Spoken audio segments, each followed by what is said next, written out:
A shalom. First thing and foremost, I'm going to give all praises and glory and honor that's due to Yahweh, Ba'ashem, Yahweh Shai, Ba'ashem, Kakadash. Double honors to the apostles and elders of Great Millstone that rule well. Peace and blessings and salutation to the whole elect. Those in the gospel, bro, lifting up the standard of Yahweh, Ba'ashem, Yahweh Shai, wherever it may be. This is another lesson through the Spirit. It says Trump signed stablecoin law as crypto industry aims for mainstream adoption. This is going into the new, what they call the, it's called the Genius Act. All right. It says law requires tokens to be backed by liquid assets. And they claim that this was a ban on CBDCs, but they don't have the ability, or they didn't. I was reading or listening to something that they didn't like vote on it, or it was some type of mishap within the voting system. So even with the so-called ban of CBDCs, I don't think they have the complete ability to completely do away with it. So regardless of it, central bank digital currencies and stable coin, which is technically like a crypto law, cryptocurrency, what's the difference? I think that was just a ploy to get people to kind of look past it. Because when you got central bank digital currency, that was like, okay, well, they could control our assets with this. They can shut us down. But even with the stable coin, it's a crypto law. So anything digital is controlled. So they've been putting this Epstein and Diddy shit in the news just to confuse people into, sway people's thinking away from what's happening. But this was a major step in prophecy, because now this sets the stage for the market of beasts. Okay, any day now, the system can go down and it could collapse the dollar. And before you know it, you're not dealing with legal tender as far as greenbacks no more, but with the central bank digital currency, or with the cryptocurrency, so to speak. And they're going to have access to all your records and files and all this other stuff. So, and they showed that when they did that in Canada, like when people were speaking out against the government, they was able to freeze assets, and they was able to kind of stop people in their tracks. So this is a new credit-based system, which is going to be totalitarian. All right. So it says here, Washington, U.S. President Donald Trump, Friday, it says on Friday, signed a law to create a regulatory regime for the dollar-pegged cryptocurrency known as stablecoins, a milestone that could pave the way for the digital assets, and anything digital can be controlled. It says digital assets to become an everyday way to make payments and move money. See? So what's the difference between a CBDC? Okay, central bank digital currency. It says the bill, dubbed the Genius Act, passed in the House of Representatives by a vote of 308 to 122, with the support from nearly half the Democratic members and most Republicans. It says it had earlier been approved by the Senate, which I don't think, the Senate have the ability to ban CBDCs, but, we'll see. But the funny part about it is, let's just say if this was the opposite, let's just say if they didn't pass it with 308 votes, declaring that they don't want to deal with that, then, overall, they would have pushed it down the line, and they would have tried to reintroduce the bill back to the House, and they would have had to vote on it again, and they would have switched up certain parameters to get people to falter to the bill. Because regardless of it, when the elites want something to go through, then eventually they're just going to continue to rule on it. All right. They may have delayed it down the line, but eventually they would get people in there that will pass this shit. Okay, so if you're not on board with the new world order, then they just going to replace you with somebody who is. It's that simple, and that's how that works. Like it says here, the bill, dubbed the Genius Act, passed the House of Representatives by a vote of 308 to 122, with support from nearly half the Democratic members and most Republicans. It said it had been earlier approved by the Senate, but it says the law is a huge win for crypto supporters who have long lobbied for such a regulatory framework, in a bid to gain greater legitimacy for an industry that began in 2009 as a digital Wild West famed for its innovation and speculative chaos. It says the signing is a massive validation of your hard work and pioneering spirit, said Trump at a signing event that included dozens of government officials, crypto executives, and lawmakers. It says it is good for the dollar and is good for the country. It says Treasury Secretary Scott Bessent, in a statement, said that the new technology will buttress the dollar's status as the global reserve currency and expand access to the dollar economy and boost demands for U.S. treasuries which back stable coins. It says stable coins are designed to maintain a constant value, usually a 1-to-1 ratio US dollar peg, and their use have exploded, notably by crypto traders moving funds between tokens. The industry hopes they will enter mainstream use for sending and receiving payments instantly. Oh shit, so this is up. All right, they said in about 6 months you can start seeing a change. So we have to, keep a tab out for that. But eventually this shit is gonna go digital. All right, so we can very well see the first concept. Which, they had these cryptocurrencies and people have been dealing with digital currency for some time, especially like a lot of these different European governments. I believe India, if I'm not mistaken, I believe they're digital. But America, they're behind years, and they're playing catch up because honestly speaking, we thought that this was going to come 2023, 2024, when, they opt in for the Fed Now program, and they was knocking off all these CEOs of these app-based digital transfers like PayPal, and what's the other one? Cash App, and the list goes on. But it says crypto complexes or companies, Slovakia, and executives argue such legislation would enhance stablecoins' credibility and make banks, retailers, and consumers more willing to use them to transfer funds instantly. But see, a lot of big banks are getting ready to collapse, man. So it's all set up by design. It says the stablecoin market, which crypto data providers CoinGecko said is valued more than 260 billion, could grow to 2 trillion by 2028 under new law. Standard Chartered Bank estimate earlier this year. So we're a step closer to the MOTB. It says here the law's passage culminates a long lobbying effort by the industry, which donates more than 245 million in the last year's election to aid pro-crypto candidates, including Trump, according to the Federal Election Commission data. It says the Republican president, who launched his own coin, thanked executives for their support during the 2024 presidential campaign, saying, "I pledge that we will bring back America liberty and leadership that makes the United States the crypto capital of the world," and that's what we've done. But remember, during his first term, he said he wouldn't do it.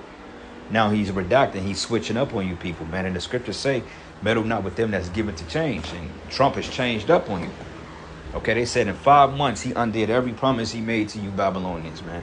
But you people are stupid. You believe any goddamn thing a cheap suit tells you. It says Democrats and critics have said the law should have blocked big tech companies from issuing their own stablecoins, which can increase the clout of an already powerful sector, contain stronger anti-money laundering protections, and prohibit former stablecoin issuers, but failing to close known loopholes to protect America's digital dollar infrastructure. It says here Congress has risked making the U.S. financial system a global haven for criminals and adversaries regimes to exploit. So this thing is going to come down a pipe, and eventually these stable coins and cryptocurrencies, that's going to be your way of dealing in transaction, man. All right, they even show you on these video games now, like the new, like GTA 5, like you could pay real money for digital money on there. And with digital money, you can buy assets and shit. You buy properties, you buy vehicles, you can buy weapons, and they call it in-game money, Like Rockstar, they used to, like if you do certain missions and heists, they'll give you like $100,000 in digital money, and you can use the money in game, and that's kind of how they're going to this thing, man. Like on GTA, I think my character, that motherfucker, and it got like 23 mil, and I'm able to buy properties and vehicles, and I got like 8 businesses on there, and you just kind of make your money that way, and that's kind of what they're opting into, even though that's more of a lower level. But all these infrastructures with the new GTA coming out and these new games and digital simulations, everything is going to revolve around this chip, man. Like me personally, I feel like the GTA 6 game, that may get pushed back, and you may have to have the chip to get that shit. And that's a good way to get Jake to take it, because these Jakes, man, they'll literally go get the mark of the beast to play GTA 6 because it's been anticipated for that long. And that's low level as hell, but hey, Esau can use that, But anyway, a couple of precepts, and I got a video when I end it. Revelation 19, matter of fact, nope, let's go to Habakkuk 2. Habakkuk 2, and I'm going to start at verses 3. It says, "For the vision is yet for an appointed time, but at the end it shall speak and not lie. Though it tarry, wait for it, because it will surely come. It will not tarry." It's not tarrying. you know, and eventually you're going to wake up, banks are going to be collapsing, gone, people are going to be trying to get their money out of the ATMs and, you know, calling banks, customer service, and looting and robbing because their money is not in the bank anymore. It's been transferred, it's loaned out digitally. Like it was an episode, the first pilot program going back to 2016 of the X-Files, and you had like an Alex Jones dude, and he was basically telling the people, like, look, the banks are going to go down on a Friday over a weekend, and then things are going to be back up and running, I think, by that Monday. But he said it's going to collapse on a Friday, so you can assume civil unrest, you know, breaking and looting, you know, all that, the civil unrest and martial law and all these things that transpire within hours of that happening. He said the United States would be hit by cyber attacks. We're being hit. I think Microsoft got hit with a major cyber attack yesterday, which a lot of these things are actually done in-house. But he said cyber attacks, bank failures, bank collapse. We saw what happened with Wells Fargo. You know, Bank of America is not looking too good. And also you had, what's the name of that bank that went under in 2023? Forgot the name of the fucking bank. I was just thinking about it the other day. But regardless of it, they're already destabilizing everything. So when things come crashing down, eventually they gon' bam, here go your digital chip. Your chip, man. You know. And it ain't just the cryptocurrency. It's a chip that's gonna come with that, because in order for everything to work and sync and accordingly, you're gonna have the mark of the beast. All right, it's bigger than digital money. That's just gonna be the thing to get you to operate within this new system that they're bringing up. So expect more cyber attacks, expect more so-called T attacks. You know, expect more banks to go down, and you know, just a bunch of volatile situations that's gonna transpire, man. And people are gonna panic. You know, like hell, losing your phone. People panic off that shit because your whole life is in it. You feel empty. You know. Last precept, Revelation 19:10. And it says, and I fell at his feet to worship him. And he said unto me, see that thou do it not. It says, for I am thy fellow servant and of thy brethren that have the testimony of Yahushai. Worship the Most High, for the testimony of Yahushai is the spirit of prophecy. This is why we go into these things, because, hey, you know, Yahushai, he's supping with us. He's giving us the understanding of these prophecies, and we're able to present it to the people. Because, I mean, hell, the lady that was going in yesterday, she said, look, I understand what Revelation 13 and 16 mean.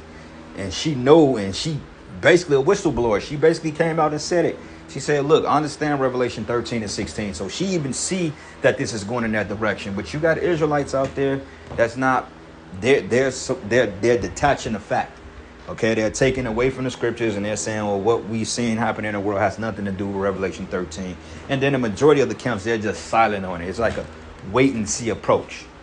You know, because we don't want to give Great Millstone the credit. Well, it ain't about giving us credit. It's about giving Yahushai his praises and teaching the right thing. Okay, fuck us. We're just messengers at the end of the day. You ain't got to agree with us or like us. It ain't about us. It's about the truth, man. And you guys, you make it personal because you hate us. But you claim you love the Lord, which makes you a bunch of fucking hypocrites, man. All right. Revelation 16, and I'm going to start at verses 1. And it says, and I heard a great voice out of the temple saying to the 7 angels, go your ways and pour out the vials of the wrath of the Most High upon the earth. And the first went and poured out his vial upon the earth. And there fell a noisome and grievous sore upon the men which had the mark of the beast, and upon them which worshipped the image. All right. So you get that chip, then hey, you can. It's a cancerous sore that comes along with it. You know, and that's going to be part of the judgments for those of you that take it. So we're going to know who took it, because the Lord may put he gonna put a fucking boil on your ass, man. And that's gonna be ironic too, because you know, a lot of the Israelites that bucked up against it, they get that chip. The Lord is gonna make you stand out like a sore thumb, because you be the ones that's afflicted with this. It says, fell a noisome and grievous sore upon the men which had the mark of the beast. So we're gonna be able to tell who took it, because the scriptures just say that. You're gonna be able to notice that's that sore, that sore, or that when you go into the sore, it goes into like a cancerous sore. That's that mark that proves you took the mark, man. Just like we got the Thar, which means exempt from judgment. And you gonna get this mark, okay? And you're gonna get a double mark, because you're gonna get that shit in your hand, and then also you're gonna have a bunch of sores on your ass, which is gonna be the mark of you taking it. You know? So those of you that's playing games with this prophecy, hey, you may want to think twice and get your shit together, all right? But anyway, with that, all praises and glory and honor that's due to Yahweh B'Hashem Yahushai. Lord's will, you are edified. To the next lesson. Shalom.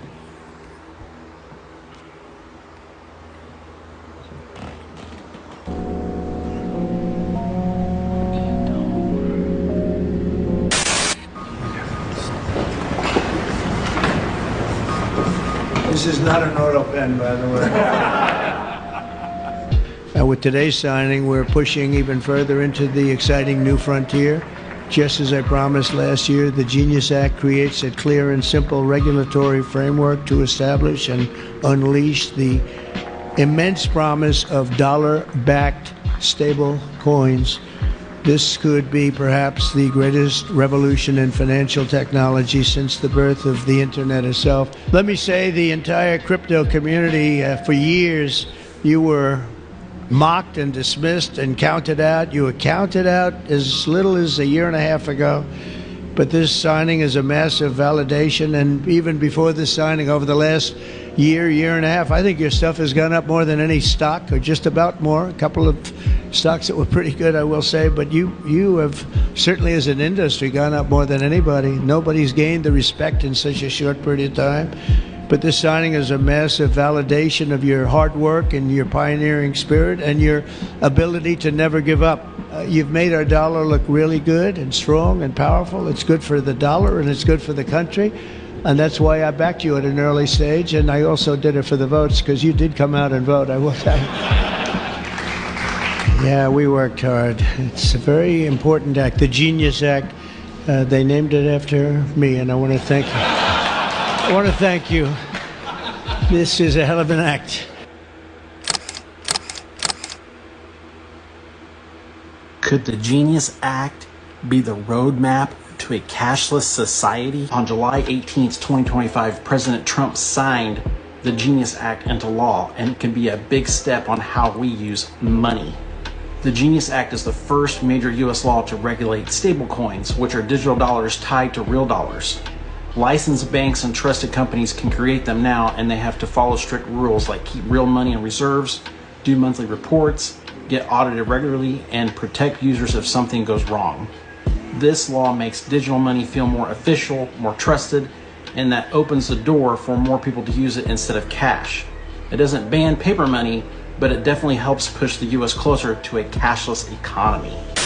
I'm very confused about the Genius Act. I thought there was a deal made by the president to make sure that included was going to be the central bank digital currency. There'd be no possibility of a backdoor to get that. So where are we? Steve, let me explain something. In 1971, we went off of the gold standard. The Federal Reserve did that. And we went to cash, a cash society. And the value of the dollar has drastically gone down to the buying power is less than 10 cents now from where it was in the 1950s before we went off the gold reserve.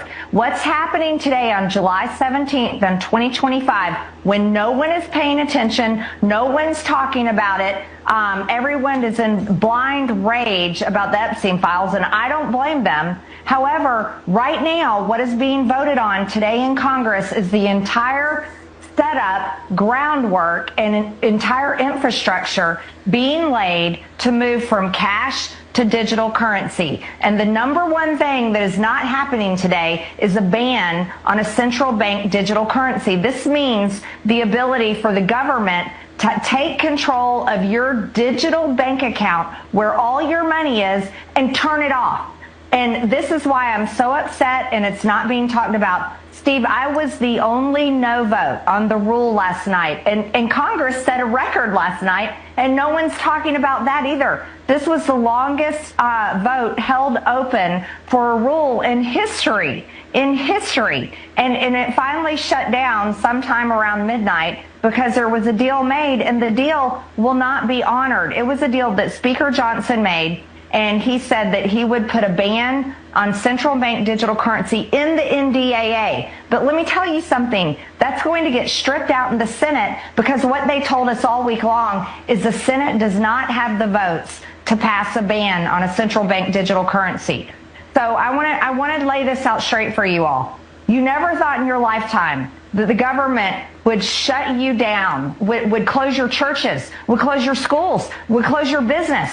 And that happened only a few years ago. But what is happening today is the groundwork is being laid, and it's all in the name of cryptocurrency and stablecoin, but it is the entire regulatory process to switch us from cash to a cashless society to digital currency that can be controlled by the federal government. And there will be no ban on a central bank digital currency. If you see what was said about the passing of the crypto today, three major crypto bills were passed today. And it was just like the Lord said. And even when he said, I'm warning you, it's about privacy. And people go, and people when they said, Brandon, you know, they're able to spy us anyway. No, I'm talking about how they're able to reach into your cookie jar and take your cookies. I'm talking about them being able to push your button on your crypto account and completely lock you up like it is without hardly any notice. Boop, sorry, you don't have access to your funds. What happened? No control. No control. Mm-hmm. No. Setting up constitutional rights around crypto. But what it's doing is it's bringing forth the beast system. Mm-hmm. That you will not buy, sell, or trade without the mark of the beast. Do you understand what I'm saying? You will not buy, sell, or trade without the mark of the beast. What is digital currency? What is crypto? It's all being set up for the end of the end, for the beast system.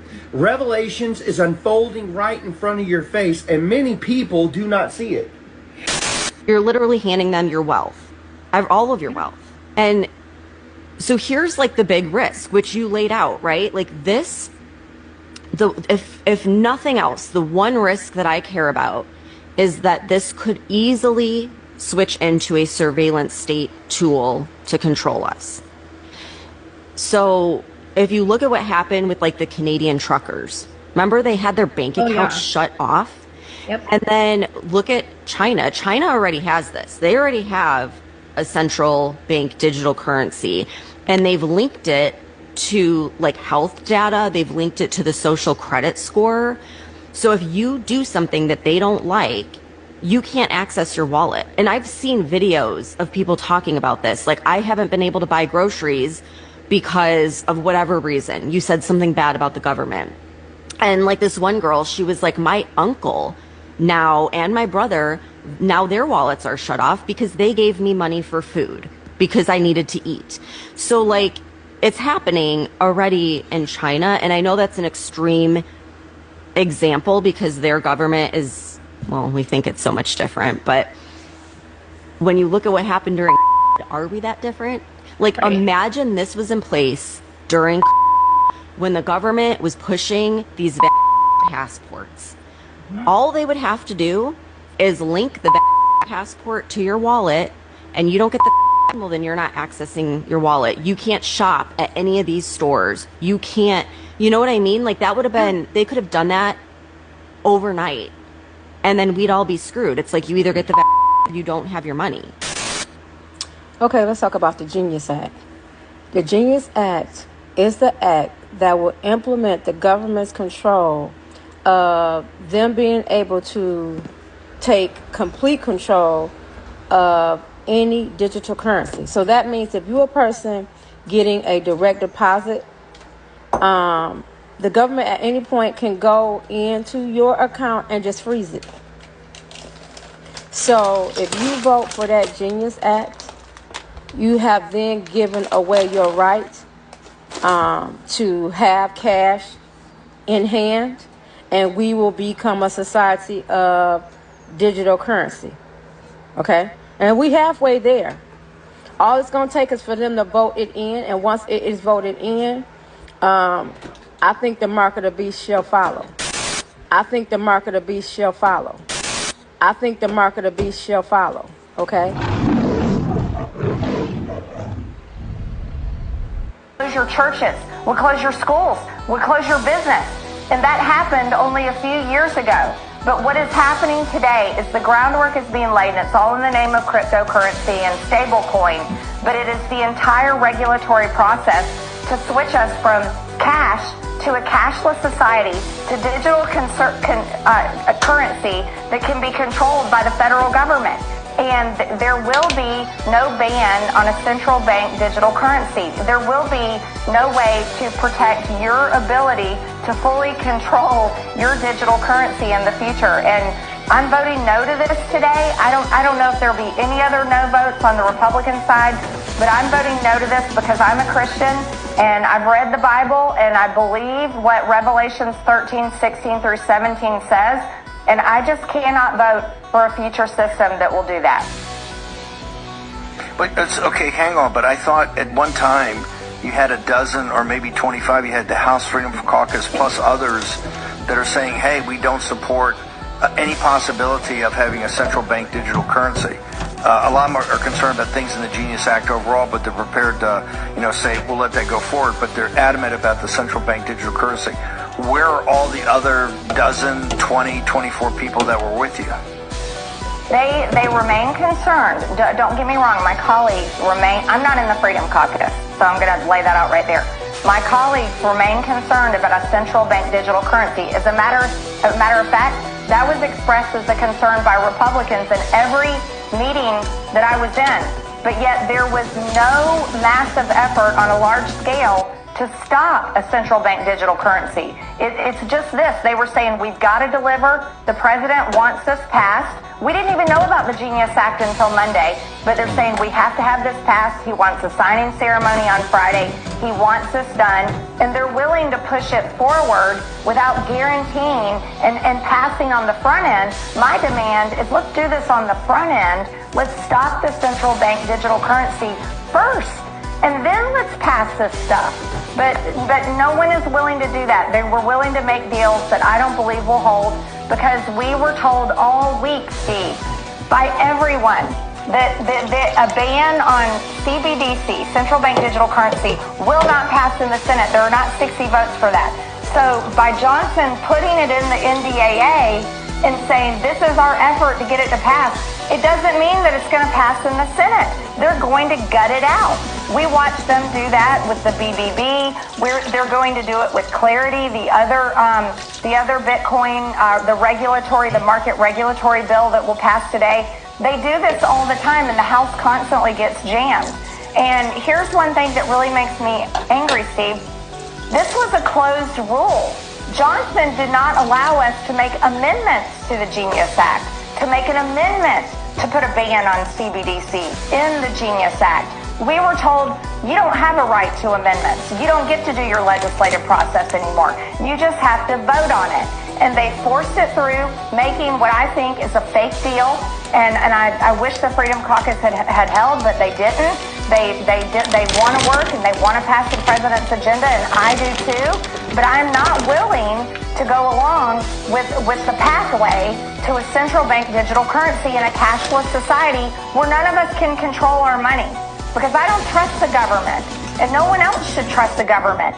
And just because this administration is committed to that doesn't mean that a future administration will not lock down our bank accounts if we are not doing and saying what they want us to do. We've already been there. That was the past 4 years. I don't want to ever go back to that, and I don't want that future for my children, Steve. And so I am upset today. I'm adamantly no to this. And I wish I had more Republicans standing with me. Damn. There it go. There it go. I mean, the whistle, is out there. So, hey, I very well believe this is the last administration because I don't see no other administration coming in and doing away with that. This is the precedent for the immediate future. So with that, all praises and glory and honor that's due to Yahweh Bashim Hawashai. Lord is where you edify. Until the next session. Shalom.